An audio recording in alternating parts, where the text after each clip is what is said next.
കൂട്ടുകാർക്കും ഫുഡ് നോട്ട്സിൻ്റെ പുതിയൊരു എപ്പിസോഡിലേക്ക് വളരെ സ്നേഹത്തോടെ സ്വാഗതം. ഓണം റെസിപ്പിയിലെ അടുത്ത ഒരു എപ്പിസോഡ് പൈനാപ്പിൾ കിച്ചടി.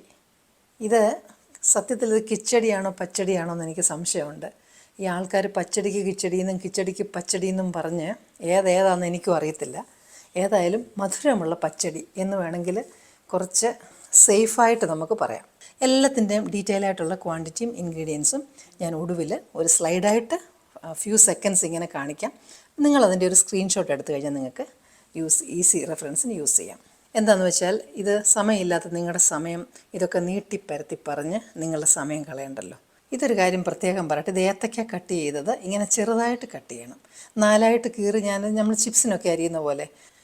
പക്ഷേ ഈ പൈനാപ്പിൾ അരിയുന്നത് എനിക്ക് നിങ്ങളെ ഒന്ന് കാണിക്കണമായിരുന്നു. അതുകൊണ്ടാണ് ഞാൻ നേരത്തെ അരിഞ്ഞു വെക്കാഞ്ഞത്. അത് പെട്ടെന്ന് ഞാനതൊന്ന് കാണിക്കാം എങ്ങനെയാണെന്നുള്ളത്. കാരണം ഇത് എന്താ പറയുക, ചെത്തി കഴിയുമ്പോഴത്തേന് തന്നെ പൈനാപ്പിളിൻ്റെ പകുതി നമ്മളങ്ങ് കളയും.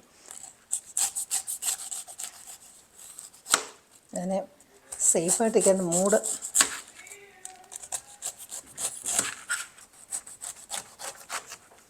ഇങ്ങനെ കട്ട് ചെയ്യും. അപ്പം ഇങ്ങനെ 2ആയിട്ട് കട്ട് ചെയ്തു. ഒരു ഭാഗം എന്താ ഇങ്ങനെ വെച്ചു. അതിനുശേഷം ഇതിൻ്റെ മുള്ളില്ലേ, ഇതാ കണ്ടോ, ഇങ്ങനെ കാണുന്ന കണ്ടോ, ഓരോരോ സെക്ഷനായിട്ട് മുള്ള്. അടുത്തത് കണ്ട് ഇങ്ങനെ കണ്ട് ആ മുള്ളിൻ്റെ ആ ഗ്യാപ്പ് നോക്കി കട്ട് ചെയ്തെടുക്കുക. ഓരോന്നിങ്ങനെ കട്ട് ചെയ്തു. ഇനി നമുക്ക് തിരിച്ച് ക്രോസായിട്ട് കട്ട് ചെയ്യാം. ഇതാ ആ മുള്ളിൻ്റെ അതേ ഓർഡറിൽ തന്നെ നന്നായിട്ട് കഴുകിയിട്ട് വേണം ഇങ്ങനെ ചെയ്യാൻ. ഇനി കഴിഞ്ഞിട്ട് അത് കഴിഞ്ഞിട്ട് പിന്നെ നമുക്ക് കഴുകാൻ പറ്റത്തില്ലല്ലോ. അപ്പോൾ ഇങ്ങനത്തെ പീസ് ഞാൻ എന്താ ചെയ്യുന്നത് വെച്ച് കഴിഞ്ഞാൽ, ഞാൻ ഇങ്ങനെ ഇതൊന്ന് നടുക്കൂടെ സ്പ്ലിറ്റ് ചെയ്യും, പിന്നെ തിരിച്ചു ഒന്ന് സ്പ്ലിറ്റ് ചെയ്യും. ഇങ്ങനെ ഈ മുള്ളോട് ചേർത്ത് ഇവിടെ കട്ട് ചെയ്ത് കളയും. അപ്പോൾ അതാണ്ട് ഇത്രയും മാത്രമേ പോകത്തുള്ളൂ. നമുക്കിങ്ങനെ കട്ടി കുറച്ച് ഇത് കട്ട് ചെയ്തെടുക്കാം. ഇത് നന്നായിട്ട് അരിഞ്ഞ് വെച്ചിട്ടുണ്ട്. ഈ കുറച്ച് തൈരും തേങ്ങയും കടുകും ഇത് ചേർത്ത് അരയ്ക്കുന്നതാണ് ഇതിൻ്റെ മസാല എന്ന് പറയുന്നത്. ഞാൻ എപ്പോഴും പറയാറുള്ളത് പോലെ തന്നെ ചുവട് കട്ടിയുള്ള ഒരു പാത്രം വയ്ക്കുക. ഇതിനകത്തേക്ക് നമ്മൾ എടുത്ത് വെച്ചിരിക്കുന്ന പൈനാപ്പിൾ ഇടാം. അതിനകത്തേക്ക് തന്നെ നമ്മൾ അരിഞ്ഞു വെച്ചിരിക്കുന്ന ഏത്തക്കായ ഇടാം. ഇത് വേകാനായിട്ടുള്ള വെള്ളം, നികയ്ക്കുള്ള വെള്ളം മതി. പിന്നെ ഞാൻ ഓണത്തിന് ഒരുപാട് റെസിപ്പീസ് ഓൾറെഡി ഇട്ടു. കാണണം, ചെയ്യണം, കമൻസ് ഇടണം.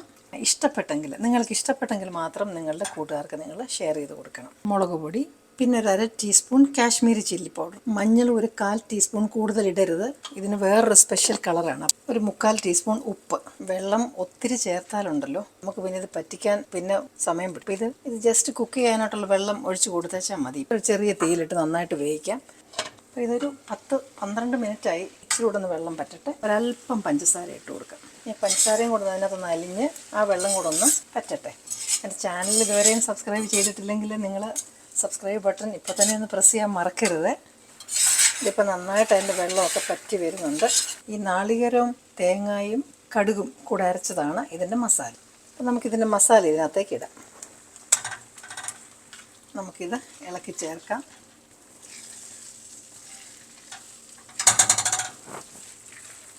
അതിൻ്റെ കളറ് കറക്റ്റായിട്ട് വരുന്നുണ്ട്. ഇത് നീട്ടാനായിട്ട് കുറച്ചുകൂടെ ഒന്ന് ലൂസാക്കി എടുക്കാനായിട്ട് നമുക്ക് തൈരിടാം.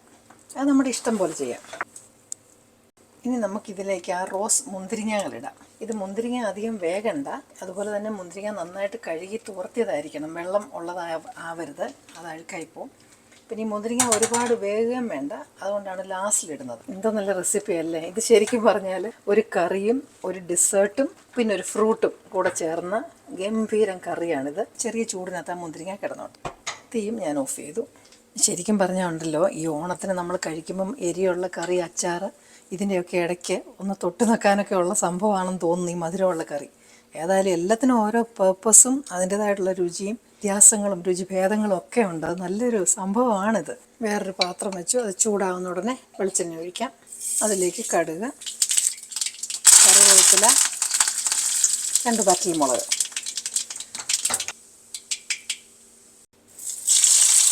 ഇത് നന്നായിട്ട് ഇനിയും ഇളക്കി യോജിപ്പിച്ച് കഴിഞ്ഞാൽ പൈനാപ്പിൾ കിച്ചടി തയ്യാർ. എല്ലാവരും ഒന്ന് ട്രൈ ചെയ്ത് നോക്കുമല്ലോ അല്ലേ? എന്നിട്ട് നിങ്ങളുടെ കമൻസ് ഒക്കെ ഒന്ന് ഇടണേ. നമ്മുടെ മധുര പൈനാപ്പിൾ കിച്ചടി സംഗതി പരിപാടി കഴിഞ്ഞു. ഇത്രേ ഉള്ളൂ. നിങ്ങളെല്ലാവരും ഇതൊന്ന് ട്രൈ ചെയ്ത് നോക്കണം. നല്ല സൂപ്പർ റെസിപ്പിയാണ്. ഇനിയും നിങ്ങൾക്ക് ഇഷ്ടമുള്ള മറ്റു നല്ലൊരു റെസിപ്പിയുമായി ഞാൻ വീണ്ടും എത്തും. Till then, I'm signing off and you stay safe.